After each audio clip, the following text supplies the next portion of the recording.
Artık biliyoruz ki semavi 3 dinler, Museviler, Hristiyanlar ve İslamlar inanıyorlar ki ikinci hayat var.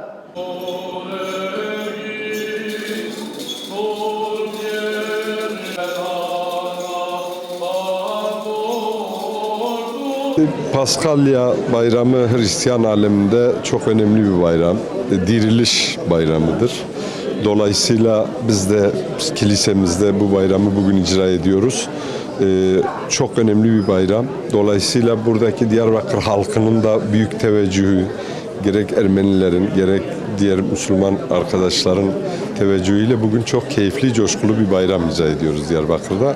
Onun için mutluyuz bugün yani. Bayramlar barışın, herkes barış içerisinde yaşanacak ortamlar için icra edilen bence etkinliklerdir. Bütün dinlerdeki bayramlar. Dolayısıyla bu bayramda böyle tam da bu barış atmosferi, Türkiye'deki barış atmosferine katkı sunacağını diliyoruz.